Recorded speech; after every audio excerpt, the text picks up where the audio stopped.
नमस्कार, मैं हूं दीपाली राणा। आप देख रहे हैं मिड कैप मंत्रा। शुरुआत करेंगे इस वक्त की हेडलाइंस के साथ। बाजार में निचले स्तरों से रिकवरी, बैंकों का दिख रहा है जलवा। बैंक निफ्टी में 200 अंकों की तेजी, निफ्टी 17,700 के नजदीक। मिड कैप्स जोश में।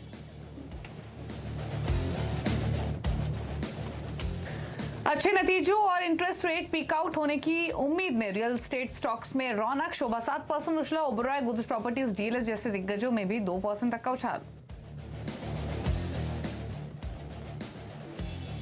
अफोर्डेबल हाउसिंग फाइनेंस कंपनीज पर मॉर्गन स्टैनले बुलिश। एप्टस और होम फर्स्ट को बताया अपनी टॉप पिक्स। 25% तक रिटर्न की जताई उम्मीद। कहा पूरे स्पेस में तेज ग्रोथ के मौके।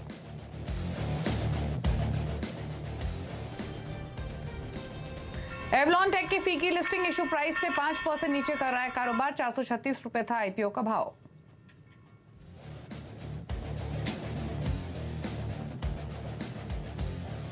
और मुंबई में खुल गया भारत का पहला Apple store. CEO Tim Cook ने ग्राहकों का किया स्वागत।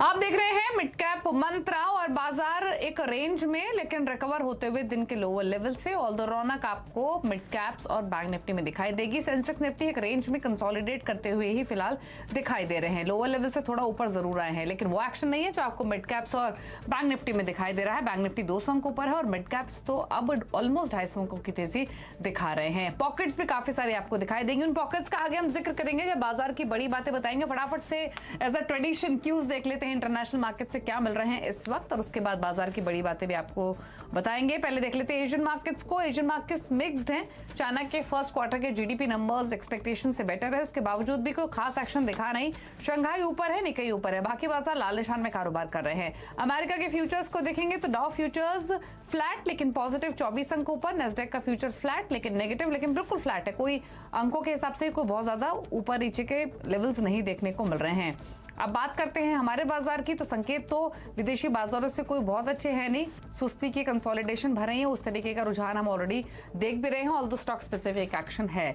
बाजार की बड़ी बातें आपको बताएं तो सबसे पहले तो बाजार में आपको कंसोलिडेशन जरूर दिख रहा है लेकिन निफ्टी 17,700 के आसपास ही घूम रहा है। इनफैक्ट उन्हीं लेवल्स के नजदीक, कभी ऊपर कभी नीचे। अभी 17,708 के लेवल्स देखने को मिल रहे हैं। निफ्टी बैंक में तेजी है, कंपैरेटिवली ये बेटर परफॉर्म कर रहा है, 200 अंक ऊपर है। और अगर आप देखेंगे मिड कैप्स को तो मिड कैप्स का तो जोश काफी हाई है आज के सेशन में। 0.25% ऊपर मिड कैप इंडेक्स ट्रेड करते हुए एक अच्छी तेजी के साथ। पावर, कंज्यूमर ड्यूरेबल्स, एफएमसीजी ये वो पॉकेट जहां पर थोड़ा दबाव है। ये लैगार्ड्स हैं आज के सेशन में। हेल्थ केयर, रियल्टी, एनबीएफसीज में खरीदारी है। साथ ही चुनिंदा auto ancillaries, public sector banks, chemical stocks, यहां भी आपको खरीदारी आज के सेशन में दिखाई देगी। प्रकाशगाबा.com के प्रकाश गाबा हमारे साथ मौजूद हैं। गाबा साहब नमस्कार, स्वागत है आपका। पहले तो बताइए इंडेक्स पर आपकी राय। बैंक निफ्टी बेटर परफॉर्म करते हुए कोई ट्रेडिंग व्यू आपका रिमेनिंग सेशन के लिए? Good afternoon to you Deepali. Bank Nifty तो अच्छी परफॉर्म कर रही है, 2-4 दिनों से कर रही है। आज निफ्टी भी थोड़ी कैचअप कर रही है, मतलब गिरावट नहीं हुई। इसका बेसिकली लगता है कि एक अप मूव मिलना चाहिए। निफ्टी में सपोर्ट है 17,650 के आसपास और वहां से एक अप मूव मिला है। और बैंक निफ्टी का सपोर्ट है 42,400। मेरे ख्याल से अप मूव मिलना चाहिए। बैंक निफ्टी थोड़ा निफ्टी को ऊपर ले जा सकता है, तो मेरे ख्याल से लॉन्ग होना चाहिए, शॉर्ट नहीं। बस इतना ध्यान देना चाहिए और कुछ नहीं।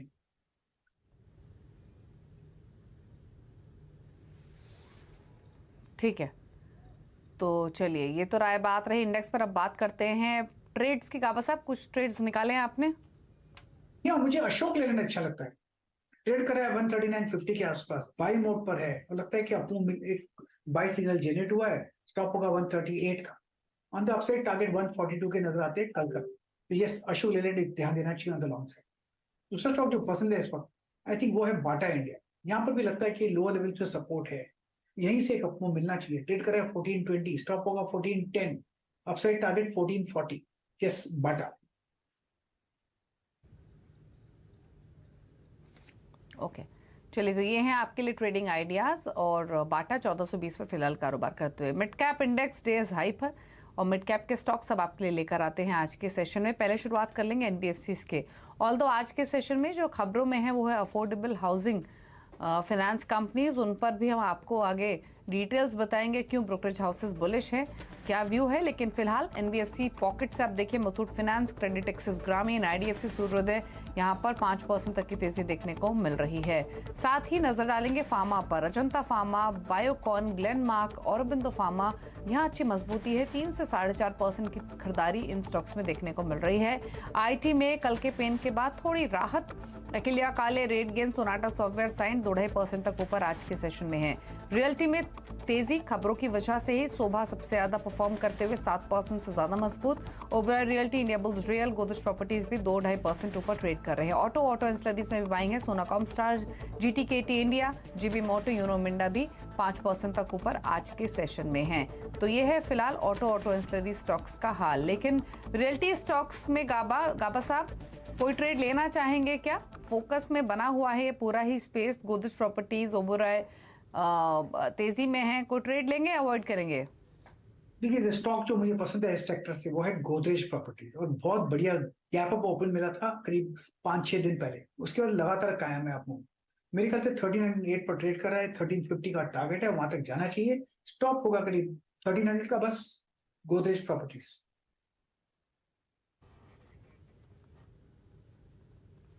ओके, चलिए तो बात रही गोदरेज प्रॉपर्टीज की, लेकिन अब बात फार्मा की भी कर लेंगे। जनता फार्मा, ग्लेनमार्क, ये स्टॉक्स काफी अच्छी स्ट्रेंथ दिखा रहे हैं। बायोकॉन इनफैक्ट चला है काफी। गाबा साहब, बायोकॉन इस पर क्या राय है आपकी? बायोकॉन स्टॉक मैंने आज सुबह रेकमेंड किया था, मुझे फार्मा अच्छा लगता था, तो बायोकॉन में अच्छी तेजी थी। 233 पे ट्रेड कर रहा है, मुझे लगता है आपको मिलना चाहिए। नेक्स्ट टेक्निकल टारगेट है 240 का, मेरा टारगेट है 230 का या 32 का था, मुझे पता नहीं, वो अचीव हो चुका। लेकिन अब भी अपमूव है बायोकॉन में, तो 230 का अगर स्टॉप लगा चले तो अब भी फ्रेश ट्रेड बनता है 240 के लिए। Yes, Biocon is good.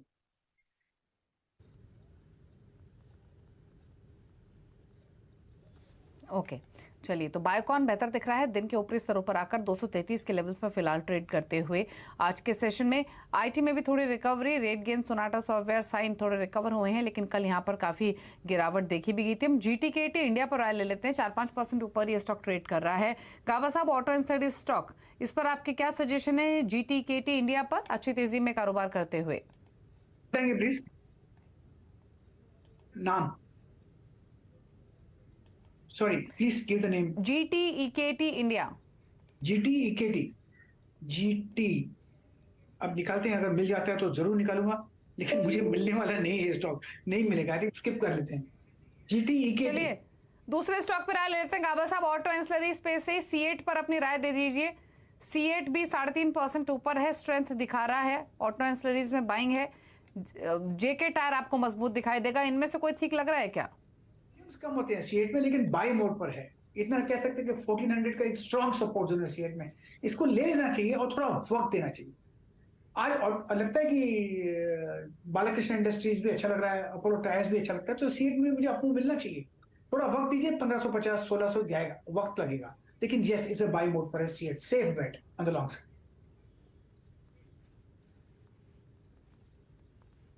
Okay, चलिए तो ये राय रही आपके लिए बालकृष्ण इंडस्ट्रीज पर। अगर लेना ही है एक्सपोजर तो ये स्टॉक आप कंसिडर कर सकते हैं 2108 पर कारोबार करते हुए। अब बात करेंगे हम एनबीएफसीज की, स्पेशली जो हाउसिंग फाइनेंस कंपनीज हैं वो मजबूत क्यों हैं। दरअसल अफोर्डेबल हाउसिंग सेगमेंट को लेकर मॉर्गन स्टैनले काफ़ी बुलिश है। उनका मानना है कि स्पेस में ग्रोथ के बड़े मौके हैं। अब कंपनियों का कवरेज भी उन्होंने इस सेगमेंट में शुरू कर दिया है।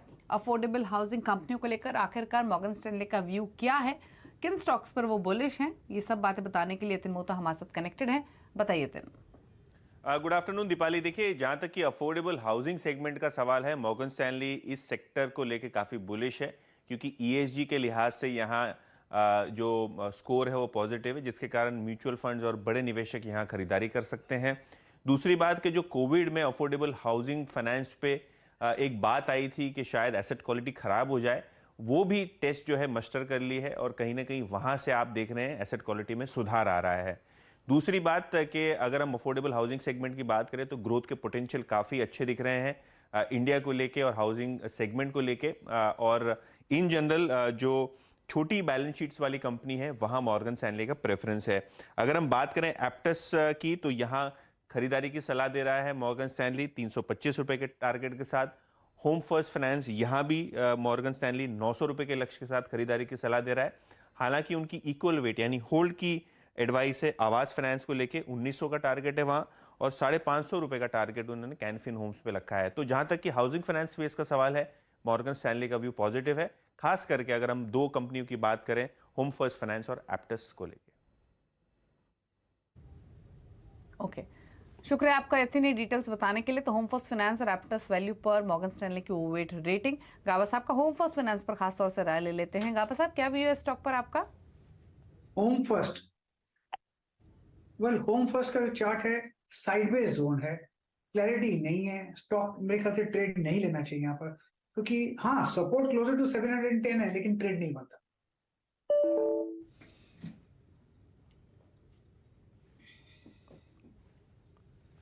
ओके, चलिए, तो ये बात हुई होम फर्स्ट फाइनेंस की। 722 पर फिलहाल ट्रेड करते हुए 2 रुपये ऊपर ये स्टॉक 1.4% की मजबूती देखने को मिल रही है। हालांकि आज के सेशन में और बहुत आइडियाज़ आपको दिखाई देंगे। स्टॉक स्पेसिफिक अच्छे अप मूव्स हैं। पीएसयू स्टॉक्स में भेल, बीएमएल, ये स्टॉक्स भी स्ट्रेंथ के साथ कारोबार कर रहे हैं। लेकिन अब आपको एक शिबानी घरत के पास चलते हैं। दरअसल एप्पल का देश में पहला स्टोर मुंबई में खुला है और बीकेसी में खुले इस स्टोर में फ़ोन के साथ हर तरह के एक्सेसरीज मौजूद हैं। इस स्टोर का जायजा लिया है शिबानी घरत ने, देखिए। ठीक 11 बजे एप्पल के बीकेसी स्टोर के दरवाजे खुले और सबसे खास बात और सबसे हार्ट वार्मिंग चीज जो यहाँ हुई कि टिम कुक खुद सबसे पहले आने वाले कस्टमर्स को वेलकम करने के लिए दरवाजे पर खड़े थे। कई लोग इनफैक्ट यहाँ पर रात से क्यू लगाकर खड़े हैं। कईयों ने अपना पहला जो एप्पल का परचेज है वो भी अपने साथ लाया है, तो काफी एक्साइटमेंट है। लॉन्च से पहले इनफैक्ट ढोल स्टोर के बाहर बजे और कई लोग जो अंदर आ रहे थे उनका वेलकम जो एप्पल के एम्प्लॉइज ने है वो बीकेसी ये चिल्लाकर किया। काफी स्पेशल स्टोर है। कल ही हमें इनफैक्ट मुझे इस स्टोर का प्रीव्यू मिला। तकरीबन 22,000 स्क्वायर फीट का ये पूरा स्टोर है। लोअर फ्लोर जहां पर मैं खड़ी हूँ, ऊपर का भी एक हिस्सा है जहां पर एप्पल के प्रोडक्ट्स और एक्सेसरीज डिस्प्ले पर है और काफी स्पेशियस है। अलग अलग तरह के प्रोडक्ट्स जो दूसरे एप्पल के ऑथराइज्ड रिटेलर्स के पास नहीं मिलते वो भी रेंज इस स्टोर में मौजूद है। चाहे वो नया एप्पल आईफोन येलो कलर का हो या फिर एप्पल वॉच अल्ट्रा के अलग अलग रंगों के स्ट्रैप्स, सभी कुछ यहाँ पर डिस्प्ले पर है। एयर टैग वगैरह जैसी एक्सेसरीज भी यहाँ पर आप खरीद सकते हैं। तो कई लोग हैं कि सर्टेन एजेंडा के साथ कि हमें ये चीज खरीदनी है, इस पर्पस के साथ स्टोर में एंटर कर रहे हैं, उसी डेस्क की तरफ जा रहे हैं और अपने प्रोडक्ट्स परचेज कर रहे हैं। काफी एक्साइटमेंट है और क्यों ना हो, एप्पल का रिटेल का पहला स्टोर हमारे देश में मुंबई में आज के दिन खुला है और कई एप्पल फैंस यहाँ पर सुबह से लाइंड अप है और वो आकर यहाँ पे डिवाइसेस परचेज कर रहे हैं। चलिए, तो ये आपने देखा एप्पल का नया स्टोर जो खुला है बीकेसी में और यहाँ पर तमाम एक्सेसरीज भी आपको मिलेंगी। चलिए, रुक रहे हैं इसी के साथ एक ब्रेक के लिए। ब्रेक के उस पार बात करेंगे आज लिस्ट हुई एवलॉन टेक के मैनेजमेंट से बातचीत करेंगे, साथ ही साथ कुछ और स्टॉक्स पर राय लेंगे गाबा साहब की। जल्द वापस आते हैं।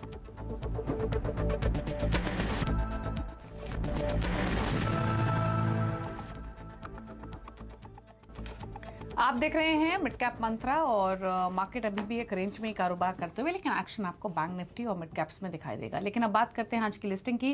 फ्लैट लिस्टिंग के बाद एवलॉन टेक का शेयर करीब 8% नीचे कारोबार कर रहा है और इसी पर बातचीत करने के लिए कंपनी के चेयरमैन और मैनेजिंग डायरेक्टर कुनामेड बिका और CFO RM सुब्रमण्यम हमारे साथ मौजूद हैं। आपका स्वागत है and welcome on CNBC Awaaz. First, talking about your manufacturing business, are you seeing some slowdown in export markets? What you said is rightfully correct. We are not facing any slowdown, but our industries are mostly in the sunrise industries where we are working with solar, hydrogen, and EVs. And of course, majority of what we do is exported, and our India market is fairly large, though 38% and growing. So it's a very balanced field, and we are looking at it from a 3-year window where we see potential growth with the Make in India campaign as well as manufacturing in US. We are seeing both sides growing leaps and bounds. Also, can you give a breakup from export and domestic revenues? So we are around 62% export and 38% we supply companies in India. and that mix in India is also growing. So you have the plans from the funds you will be raising. So also post paying working capital requirements, what will be the use of cash which will be left on the books post this IPO? Yeah, in terms of, I will take that question. In terms of IPO, as you know, 320 crores is primary capital we have raised. The main purpose is to make sure Avalon is fully funded for the growth. We are seeing growth momentum in terms of industry tailwinds. We just want to make sure the growth is fully funded. Out of 320 crore, 145 crore will be used for debt reduction. Today our balance sheet is about 300 crores net debt, out of which about 50 to 60% is in India. All the India company and Indian subsidiaries debt will be fully repaid, and the balance debt will remain. Over and above that, we have about 90 crores for working capital purposes and about 85 crores for general corporate. So they will be used for what the purpose is intended to. Overall, the idea is use the cash to pay down the debt, keep the balance sheet light, and as the growth momentum picks up, re-leverage as we move forward. So to ensure that the growth is fully funded and we have sufficient cash in terms for the next 3 years for all the working capital requirement, and make sure we are manufacturing and able to supply the global supply chain. Okay. Also talking about the two segments, one is clean energy and the other one is electric mobility. What is the bulk growth that will come from both these two segments? So most of we are very well diversified. So if you take mobility, which is rail and air, communication as well as industrial, they're all growing.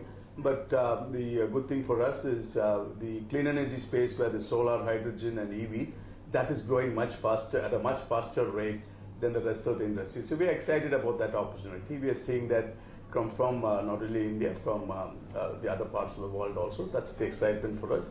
A lot of our growth in the near term will come from clean energy space. Okay. Also, since you are into niche manufacturing of PCB, electronics, magnetics, are you now open to new acquisitions also? So we are open, we are looking at it, but we are actually focusing on organic growth, which is quite a bit is there in the foreseeable future.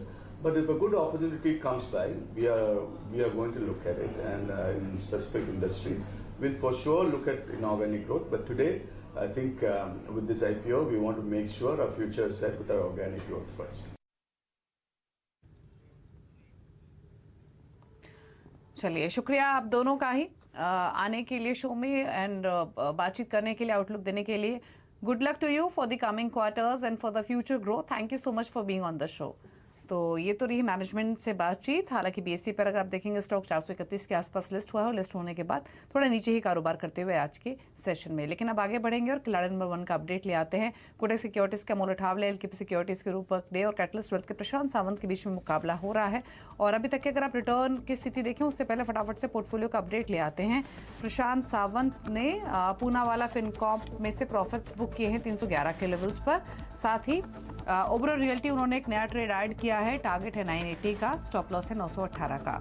वहीं अमोल अठावले का अगर portfolio दिखाएंगे तो इन्होंने Hindustan copper से exit किया है और यहाँ पर 101 के लेवल्स पर इन्होंने एग्जिट किया है. तो ये एक अपडेट है. और साथ ही अगर आप दिखाएं आपको रिटर्न की स्थिति अब तक की, तो मुनाफे के मीटर में तो तीनों ही खिलाड़ियों के बीच में मुकाबला कड़ा. कल हमने देखा था पॉजिटिव रिटर्न्स तीनों ही खिलाड़ियों के पोर्टफोलियो से आ रहे थे. और अगर आप फिलहाल की स्थिति देखेंगे मुनाफे के मीटर में, तो लीड कर रहे हैं प्रशांत सावंत. 14% से ज़्यादा के रिटर्न्स उनके पोर्टफोलियो लैंड कर रहा है. रूपक डे दूसरे पायदान पर 5.5% रिटर्न के साथ. अमोल अठावले का पोर्टफोलियो 2.5% के रिटर्न लैंड कर रहा है. चलिए इसी के साथ मिड कैप मंत्रा में तो इतना ही. ब्रेक के उस पर आप देखिए न्यूयॉर्क कंपनी. न्यूयॉर्क कंपनी में आज हम बातचीत करेंगे धनुका एग्रीटेक के एमडी एम के धनुका से. एक ब्रेक के बाद नमस्कार.